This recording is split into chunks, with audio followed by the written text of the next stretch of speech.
মৃত্যুৰ কাৰণে আমিতো সেই প্ৰায় আপোনাৰ নেচাৰেল ডেথ বা ইনফাইটিঙো হ'ব পাৰে এনেকুৱা আমি সন্দেহ কৰিছোঁ কিন্তু তেতিয়াও আমি ভেটেৰিনেৰী ডক্টৰ হেৰি কৰি পেলাই পোষ্টমৰ্টেম কৰি আমি চেম্পল আমি ফৰেঞ্চিকলৈ পঠিয়াম তাৰ পাছতহে আমি পূৰা ডিটেইলছত জানিব পাৰিম যে মৃত্যুৰ বৰণ কেনেকৈ হ'ল।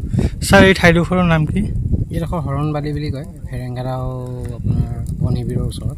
ছাৰ যিটো বাঘৰ মৃত্যু হৈছে মতা বাঘ নে মাইকী বাঘ সেইটো আমি এতিয়া আইডেণ্টিফাই কৰিব পৰা নাই। ছাৰ কাৰ উপস্থিতি অন্ত্যেষ্টিক্ৰিয়া কৰা হ'ল?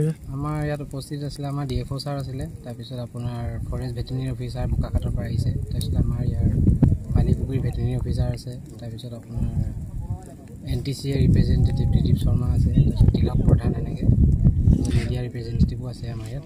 ছাৰ আচলতে কিহৰ বাবে মৃত্যু হৈছে এই সন্দৰ্ভত একো গম পোৱা নাই কিন্তু আমি মানে এনেই সন্দেহ কৰিছোঁ যে আপোনাৰ মানে দুটা বাঘৰ কাজিয়ালৈকে মৃত্যু হ'ব পাৰে বা এনেকৈ বুঢ়া হৈও মৃত্যু হ'ব পাৰে, কিন্তু এইটো ফৰেঞ্চিকৰ আপোনাৰ হেৰি আহিলেহে আমি গম পাম, ৰিপৰ্ট আহিলেহে গম পাম।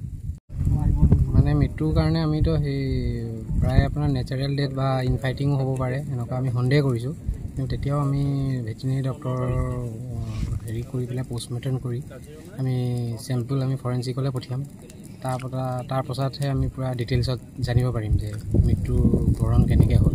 ছাৰ এই ঠাইডোখৰৰ নাম কি? এইডোখৰ হৰণবালি বুলি কয়, ফেৰেংগাৰাও আপোনাৰ বনিবিৰৰ ওচৰত। ছাৰ যিটো বাঘৰ মৃত্যু হৈছে মতা বাঘ নে মাইকী বাঘ সেইটো আমি এতিয়া আইডেণ্টিফাই কৰিব পৰা নাই। ছাৰ কাৰ উপস্থিতি অন্ত্যেষ্টিক্ৰিয়া কৰা হ'ল?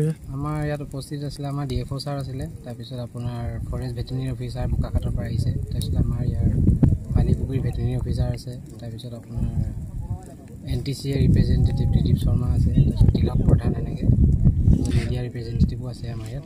ছাৰ আচলতে কিহৰ বাবে মৃত্যু হৈছে এই সন্দৰ্ভত একো গম পোৱা নাই কিন্তু আমি মানে এনেই সন্দেহ কৰিছোঁ যে আপোনাৰ মানে দুটা বাঘৰ কাজিয়ালৈকে মৃত্যু হ'ব পাৰে বা এনেকৈ বুঢ়া হৈও মৃত্যু হ'ব পাৰে, কিন্তু এইটো ফৰেঞ্চিকৰ আপোনাৰ হেৰি আহিলেহে আমি গম পাম, ৰিপৰ্ট আহিলেহে গম পাম। যিকোনো খবৰৰ বাবে যোগাযোগ কৰক 7099017330 অথবা 7099017390 নম্বৰত।